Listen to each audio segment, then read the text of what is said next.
Seigneur, ta parole est grande, elle demeure à jamais. Ta parole est infaillible, rien ne peut la supprimer. Bienvenue à vous, chers téléspectateurs, ainsi qu'à tous nos téléspectateurs dans le monde entier, dans un nouvel épisode de notre émission quotidienne d'études Toute la Bible, dans laquelle nous présentons une étude complète de tous les livres de la Bible, de la Genèse à l'Apocalypse, tous les jours du lundi au vendredi. Nous sommes toujours dans le livre des Nombres, qui est le 4e livre des 5 livres de Moïse et le 4e livre de l'Ancien Testament. Nous sommes arrivés au chapitre 5 et 6. Je vous encourage à préparer votre Bible et à nous suivre pendant l'étude. Dans l'épisode d'aujourd'hui, nous parlerons des prescriptions de Dieu pour purifier le camp, restituer ce qui a été volé et compenser pour les fautes, ainsi que de la loi sur la jalousie, et au chapitre 6, nous parlerons de la loi du Naziréen, puis la bénédiction sacerdotale au peuple. Tels sont les principaux thèmes des chapitres 5 et 6. Notez vos observations. Si vous avez des questions ou des demandes de renseignements, écrivez-nous sur info@toutelabibl.net. Permettez-moi au début de l'épisode d'accueillir notre invité que nous sommes honorés d'avoir avec nous, le docteur Issam Aizat. Bienvenue, docteur Issam. Merci, frère. Toujours Ayat. honoré de vous avoir. Que Dieu vous bénisse. Nous accueillons aussi nos invités, soyez les bienvenus. Docteur Issam, permettez-moi de lire quelques versets du chapitre 5 et de revenir vers vous avec une question. L'Éternel dit à Moïse, ordonne aux Israélites de renvoyer du camp tous lépreux et toute personne qui a un écoulement ou est souillée par un mort. Hommes ou femmes, vous les renverrez à l'extérieur du camp, vous les renverrez afin qu'ils ne souillent pas le camp au milieu duquel je demeure. C'est ce que firent les Israélites. Ils renvoyèrent ces personnes à l'extérieur du camp. Les Israélites agirent comme l'Éternel l'avait ordonné à Moïse. Une lecture rapide et superficielle de ces versets suppose que Dieu est injuste et qu'il y a de la cruauté envers des personnes qui ont des maladies ou qui ont certains besoins. Comment peut-on les renvoyer? Dieu a-t-il une autre signification, un autre sens spirituel pour le renvoi de tous ceux qui sont impurs du camp? Avec certitude, ce n'est pas à prendre au mot, mais le sens littéral fait référence à quelque chose d'autre. Nous avons vu dans les chapitres précédents l'organisation des camps, celui des services, celui des Lévites et le dénombrement du peuple. Ils sont maintenant structurés et prêts à se déplacer. Pour que Dieu agisse au milieu d'un peuple, il est impossible qu'il intervienne sans sainteté. Après avoir organisé les camps, la première étape, comment faire pour rendre ce lieu saint? Il a donc mis dans ce chapitre certaines choses qui nous montrent la sainteté négative des choses qui ne devraient pas exister au milieu du peuple de Dieu. En fait, ça a toujours été la ligne de Dieu. Au Lévitique, quand il parle de la présence divine et de la proximité de Dieu à travers les sacrifices et la consécration des prêtres, il dit immédiatement après « Vous serez saints pour moi comme je suis saint, mais comment ?» Il dit ce qu'il faut manger, boire, ne pas manger. Veut-il spécifier le boire et le manger? Non. L'intention, c'est la sainteté, là encore. Il parle de 3 lois que vous avez mentionnées, où il y a une forme de péché. Comment peut-on faire face au péché au milieu du camp du peuple de Dieu? Parfait. Parmi ceux que vous avez mentionnés dans les 4 premiers versets, tout lépreux et toute personne qui a un écoulement ou qui est souillé par un mort. La lèpre vient de l'intérieur, elle n'est pas transmise par contagion. Et l'écoulement est quelque chose de l'intérieur. Ça symbolise le péché qui est à l'intérieur de nous, de la nature du péché. La sécrétion du corps. Tout à fait, ce n'est pas l'homme qui l'a fait, elle émane de lui. Y a-t-il en nous une nature pécheresse? Bien sûr, notre nature est pécheresse. Comment peut-on faire face à la nature pécheresse? Et non pas au péché qui se commet. La négation. La négation signifie la mort. Je ne veux plus le voir ici. Ceci doit absolument disparaître et cela veut dire les bannir et les renvoyer du camp. Et c'est ce que la Bible nous enseigne. Qu'est-il arrivé à notre vieil homme? Il a été crucifié. Il a condamné le péché dans la nature humaine. Faire face au péché intérieur, la nature pécheresse qui habite en nous, ne se fait pas par le sang. Non, on ne traite pas avec elle parce que je suis mort avec le Christ. Ce péché a été condamné par la croix du Christ. Et c'est le renvoi dont vous avez parlé et que la Bible mentionne. Parfait. Et c'est dû À la présence de Dieu dans le camp, il demeure au milieu de son peuple afin qu'il ne souille pas le Là, camp. le péché est considéré comme une souillure. Parfait. La solution à la souillure le renvoie. La première pensée dans ces versets est que Dieu est saint et que la sainteté doit être présente dans ceux qui s'approchent de lui. Parfait. C'est la Et condition il ne générale dans tolère ces pas versets. l'impureté. Il ne tolère pas l'impureté. Passons à la deuxième idée du verset 5 au verset 10. Il dit « L'Éternel dit à Moïse, transmets ces instructions aux Israélites.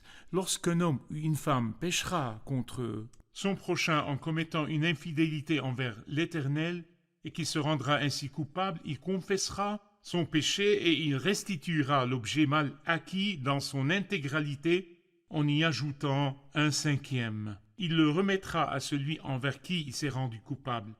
S'il n'y a personne qui ait droit à la restitution de l'objet mal acquis, cet objet revient à l'Éternel, au prêtre, en plus du bélier expiatoire avec lequel on fera l'expiation pour le coupable. Toute part prélevée sur les offrandes consacrées par les Israélites appartiendra aux prêtres à qui elles seront présentées. Ce qu'on aura consacré lui appartiendra, ce qu'on lui aura remis lui appartiendra.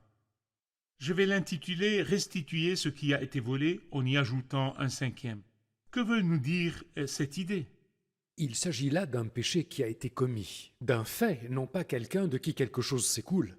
C'est quelqu'un qui a fait quelque chose. Contre qui et qu'en sont les conséquences? Le texte que vous avez lu dit d'abord « c'est une infidélité envers l'Éternel ».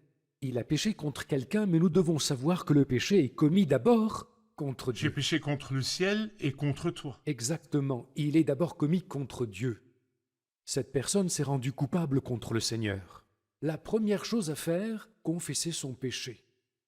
La personne que nous avons vue tout à l'heure dans la loi, c'est quelque chose qui est en elle. Mais là, c'est un péché qui a été commis, donc tout d'abord, il confesse son péché, puis il restituera l'objet mal acquis dans son intégralité en y ajoutant un cinquième. Et s'il n'y a personne qui ait droit à la restitution de l'objet mal acquis, que doit-il faire? Le rendre à l'Éternel, au prêtre. Le péché est contre Dieu. Il doit le rendre, ce n'est pas sujet à discussion. Le péché doit être sanctionné. Le péché qui a été commis doit être sanctionné. Puis il dit autre chose Parfait. aussi, qui ne s'est pas réalisé dans la première alliance. On fera l'expiation pour lui. Le péché commis n'a plus besoin de renvoi. Et celui qui l'a commis a besoin de couverture et d'expiation. Là, le péché est considéré non comme une impureté comme en premier, mais comme une culpabilité. Parfait. Et la culpabilité a besoin d'être expiée, l'impureté a besoin d'être Nous avons purifiée. étudié le livre du Lévitique auparavant et nous avons appris que l'œuvre du Christ avait de nombreux aspects, dont le sacrifice de culpabilité. Et je pense qu'il y a là un lien entre la restitution de l'objet qui a été volé et le sacrifice de culpabilité. Oui. Parfait. Nous prenons une pause, puis nous reviendrons pour une question.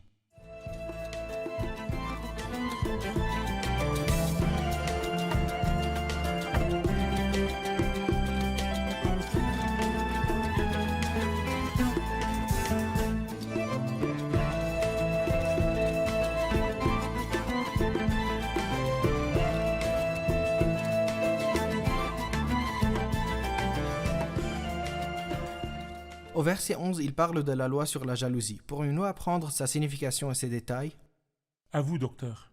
C'est un autre genre de péché potentiel.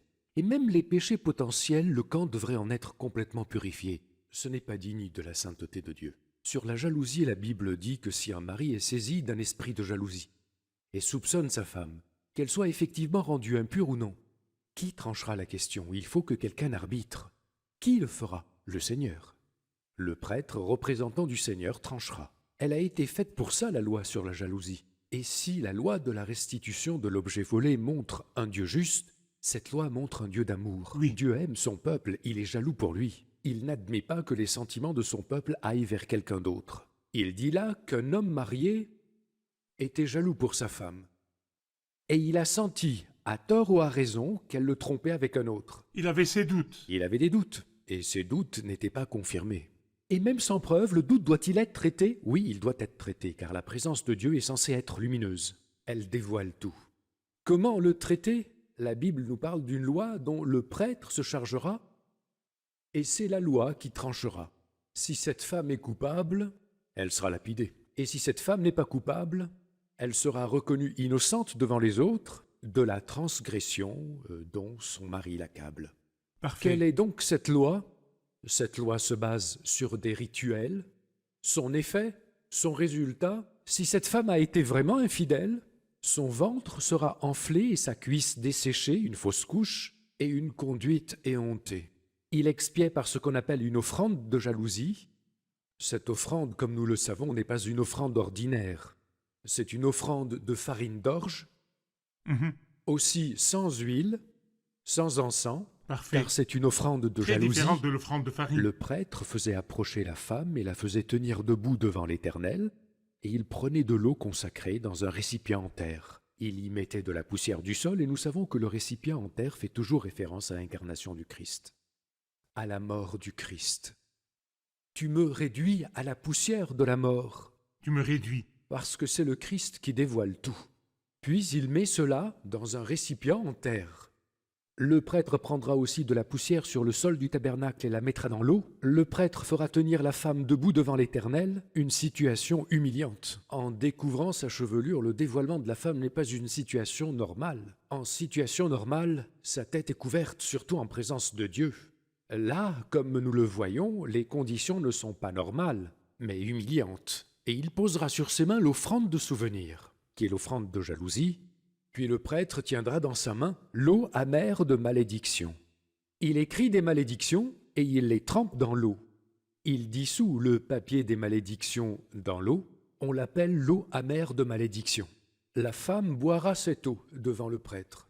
Si elle est vraiment coupable, l'eau amère de malédiction entrera en elle, fera enfler son ventre et dessécher sa cuisse. Et si elle n'est pas coupable, alors rien ne se produira, et elle sera reconnue innocente. Parfait. Cette loi était nécessaire à une époque où le peuple était comme au stade de l'enfance. Le Seigneur leur enseignait par des lois et des rites appropriés pour une nation naissante et émergente, jusqu'à ce que nous arrivions à la lumière du Nouveau Testament. Et il dit là-dedans que quelqu'un viendra en qui tout cela sera accompli. Exactement. Nous en parlerons plus en détail, mais si je veux, entre parenthèses, m'arrêter sur les relations conjugales, il est clair là que c'est un problème familial. Un mari doute de sa femme. Que doit-il faire? Prenons maintenant les relations conjugales sur une base chrétienne. Quels sont les espaces qui sont censés exister entre le mari et sa femme? Quelle est la confiance mutuelle? Et quels sont les facteurs qui permettent à la femme de préserver sa relation avec son mari et de ne pas tomber dans le piège de l'adultère? Et le mari aussi. Dites-nous ce que dit la Bible aux maris et aux femmes. C'est un principe général important dans la vie, surtout dans la vie conjugale. Marcher dans la lumière. Comment un homme peut-il être vraiment dans la lumière? On est dans la lumière devant Dieu, dans la lumière devant tout le monde et surtout devant sa femme. Et elle, comment peut-elle être complètement dans la lumière sans qu'il n'y ait rien de caché l'un à l'autre? Oui. Car ces deux ne font plus qu'un seul corps. Et a priori, leurs pensées doivent être unies à tous égards. Aussi, si on baigne dans la lumière, on bâtit ce qu'on appelle la confiance. La confiance, c'est la plus belle chose dans une relation. Le foyer qui n'est pas bâti sur une atmosphère de lumière et de confiance, aussi grand que soit l'amour, sera un jour détruit. Car la première qualité de la femme de valeur est que le cœur de son mari a confiance en elle, et c'est tout bénéfice pour lui, mieux que tout, pour la simple raison qu'il a confiance en elle.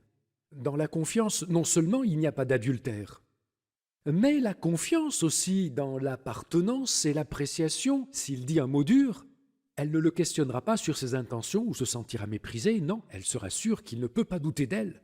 Ou lui redire un autre mot méchant, cette confiance permet d'expliquer les choses de manière correcte. Et ces deux piliers, la lumière et la confiance, ainsi que d'autres notions, comme la compréhension, l'amitié entre les conjoints et les relations mutuelles, font que le foyer repose sur des bases solides. Nous comprenons donc que la loi sur la jalousie est historiquement liée aux relations des maris avec leurs femmes à l'époque de la loi, à l'époque de la dispensation de la loi.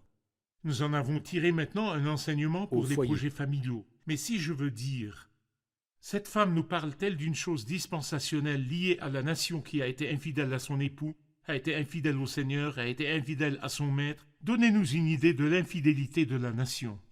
Je pense que si nous lisons le livre d'Osée, nous comprendrons l'infidélité de la nation. A-t-elle été infidèle? Et de nombreuses fois. Certainement. Son infidélité est qu'elle a eu un autre Dieu. Cette nation a-t-elle adoré d'autres dieux tout au long de son histoire? Et ils étaient à peine sortis d'Égypte, et ils ont fait un veau d'or, n'est-ce pas? Ce n'étaient pas des païens, ils ont fait une fête en l'honneur de l'Éternel. Imaginez que c'était leur Dieu.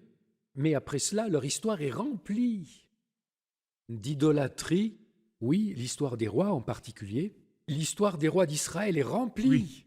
d'idolâtrie. Est-ce une infidélité? Oui, bien sûr. Une infidélité. Oui, c'est une infidélité. L'histoire du peuple, dans le livre des Nombres, et leur histoire en général, dans le livre des rois après cela. Et les livres des chroniques révèlent comment ce peuple a été infidèle à Dieu, et comment elle a été dévoilée, et pas que ça. L'histoire de l'homme. Le christianisme a-t-il été infidèle? Bien sûr. Le christianisme nominal aujourd'hui appartient-il au Christ? La plupart des chrétiens nominaux dans les pays chrétiens refusent le Christ, Oui. publiquement, Oui. n'est-ce pas? Et ceux qui lui appartiennent nominalement vivent dans l'infidélité. Ils ont d'autres dieux, chacun vit dans son monde. Il a d'autres dieux. C'est pourquoi la loi ici ne parle pas de la femme qui doute de son mari, non? Car il n'y a pas de doute en Christ. Mais si quelqu'un dit de sa femme qu'elle a fait telle ou telle chose, et si vous appliquez cette loi au christianisme nominal aujourd'hui, son ventre sera enflé, et c'est ce qui est. C'est quoi un ventre faux gonflé? gonflement. Une apparence Une de fausse grossesse. grossesse. Quelle illustration! C'est une fausse apparence. Le christianisme de nos jours est altéré. Les apparences chrétiennes, C'est ça le levain. le levain gonfle, exactement. Exactement. Les manifestations du christianisme sont à leur apogée, des formes très prononcées. Et les arts les plus beaux sont entrés. Et du même, elle a acquis une attraction humaine d'envergure. Mais malheureusement, sa cuisse est C'est desséchée. vrai. C'est une fausse grossesse, c'est ce que nous vivons de nos jours.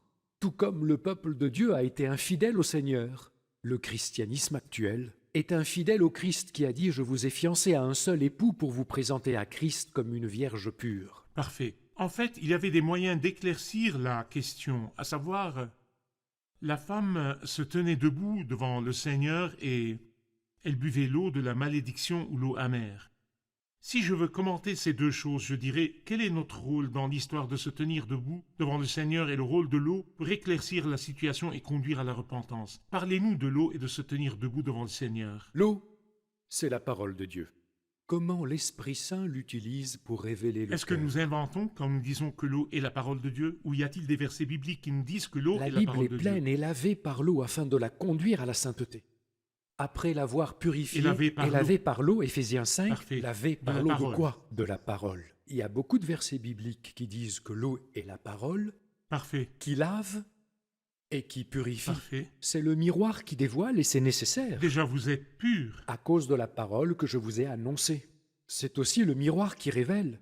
Jacques, dans sa lettre, dit « La personne qui n'accueille pas la parole qui a été plantée en lui ressemble à un homme qui regarde son visage dans un miroir et qui s'en va et oublie aussitôt comment il était. La parole me dévoile. » Là, la parole purifie, mais aussi la parole dévoile. Le rôle de la parole est très puissant. Parfait. Quant au tribunal du Christ, ce qui n'est pas dévoilé ici sera dévoilé au tribunal vrai. du Christ, que ça soit dans le service ou dans la vie. Le C'est un jour fait. viendra où il mettra en lumière Ce qui ce est qui est caché. caché dans les ténèbres et dévoilera Les intentions des des cœurs. Et ça se passera comme ça.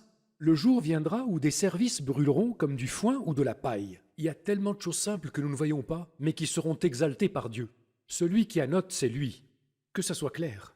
L'appréciation, c'est lui aussi, et il y aura beaucoup de choses qui resteront cachées. Il y a aussi une rébellion à la parole. Si la personne est sincère, la parole la dévoilera et la purifiera. Si elle n'est pas sincère, au tribunal du Christ, elle sera alors bien étonnée. Je vous remercie, nous prenons une pause, puis nous reviendrons pour une question.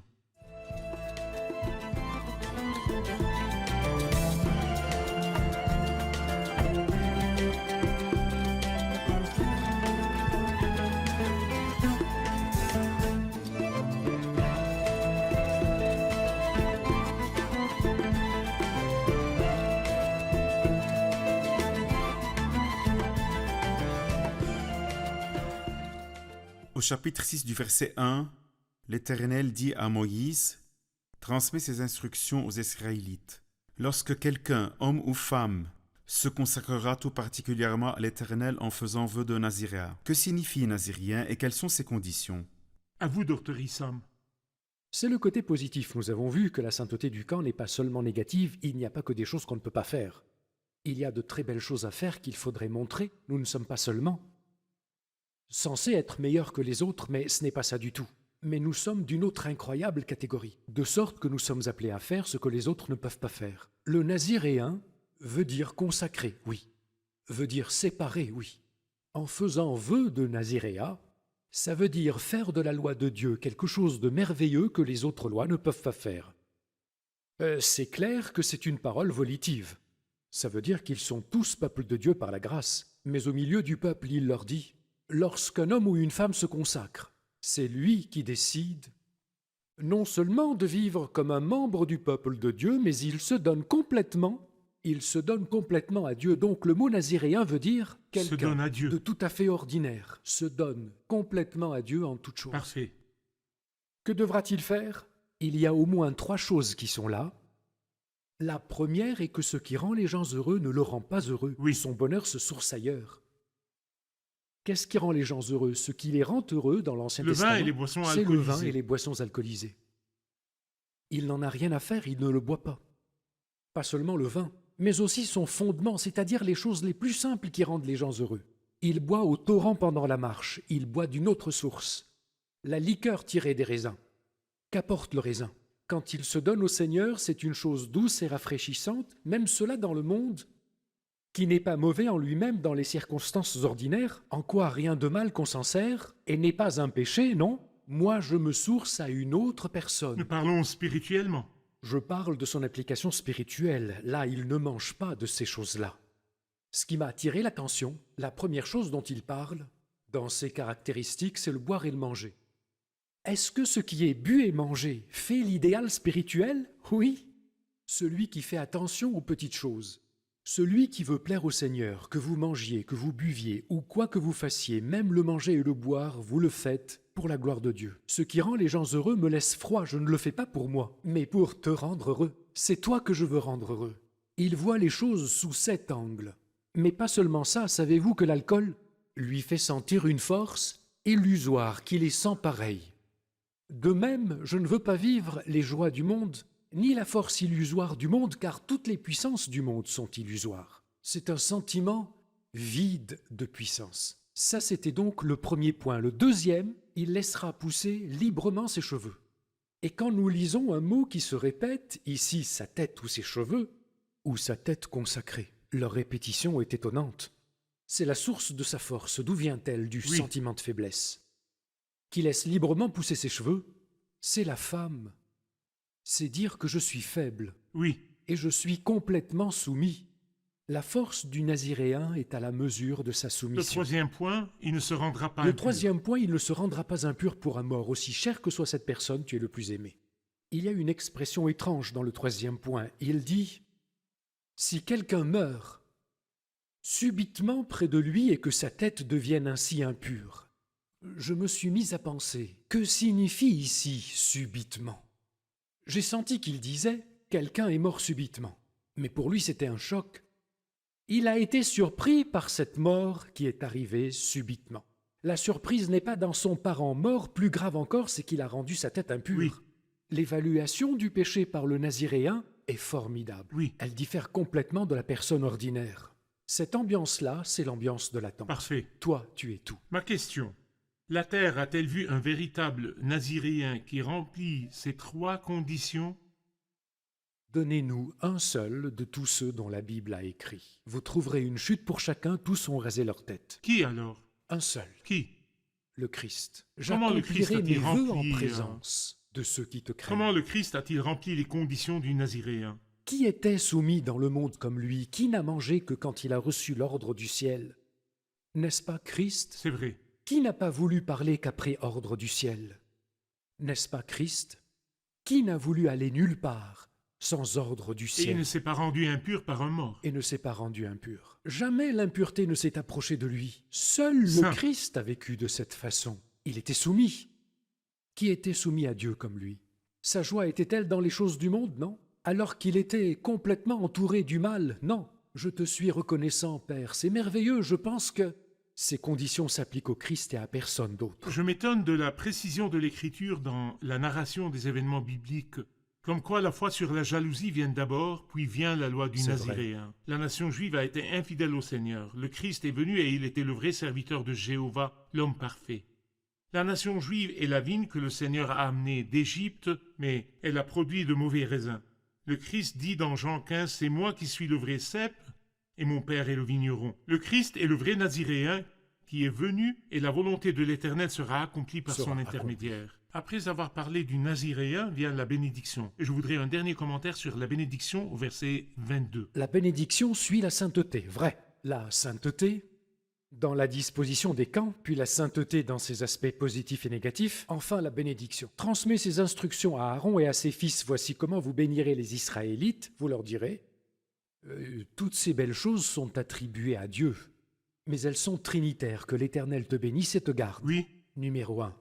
Que l'Éternel fasse briller son visage sur toi et t'accorde sa Oui. grâce. Numéro 2. Que l'Éternel se tourne vers toi et te donne la paix. Certains ont vu une bénédiction trinitaire, montrant que la Trinité participe à la bénédiction quand l'ambiance est sainte. C'est la pensée de Dieu pour son peuple, que Dieu, Trinité sainte, donne 3 bénédictions là. Dieu, le Père, est responsable de vous, il vous garde, il vous bénit. En tout il y a bénédiction. Que l'Éternel fasse briller son visage sur toi et t'accorde sa grâce, être en sa présence. L'Esprit Saint, que l'Éternel se tourne vers toi et te donne sa paix. je vous remercie, Dr. Issam. Le contenu est très riche et les détails ont besoin d'innombrables épisodes. Nous Le donnons Naziréen, envie lui à nos seul. chers téléspectateurs de lire la Bible et d'étudier la Bible. Nous sommes arrivés à la fin de l'épisode. Révisons-le avec nos invités. Qu'avons-nous appris aujourd'hui? Nous avons appris que la nation a dispensationellement été infidèle au Seigneur, comme nous le comprenons du livre d'Osée, et que tout au long de leur histoire, ils servaient des dieux étrangers. Mais nous faisons cela nous-mêmes aussi quand nous ne montrons pas Christ dans notre comportement, nous ne le reconnaissons pas devant les gens, ou quand nous avons des manifestations chrétiennes extérieures, mais sans véritable piété dans le cœur. Nous avons compris que nous devons être saints pour que le Seigneur œuvre en nous et aussi parce que le Seigneur est saint. Nous avons vu que la base de la relation conjugale, c'est de marcher dans la lumière. Dieu est lumière et il veut que nous marchions dans la lumière et que nous ayons une confiance mutuelle. Merci, que Dieu vous bénisse. Merci, Dr. Je vous en Issam. prie, que Dieu vous bénisse. Chers téléspectateurs, nous avons appris dans l'épisode d'aujourd'hui que l'infidélité est le caractère de l'homme de tout temps. C'est le caractère de l'humanité en général et le caractère du peuple qui portait le nom du Seigneur. Ils ont été infidèles au Seigneur et se sont détournés de leur Dieu et ont adoré des idoles. Mais c'est aussi le caractère du christianisme qui s'est détourné de Dieu, le caractère du système religieux qui a remplacé le Christ par d'autres choses. Chers téléspectateurs, face à cette fausse image, le seul fidèle est venu à nous, le seul Naziréen qui est le Christ. Nous nous retrouvons dans le prochain épisode. Que le Seigneur soit avec vous.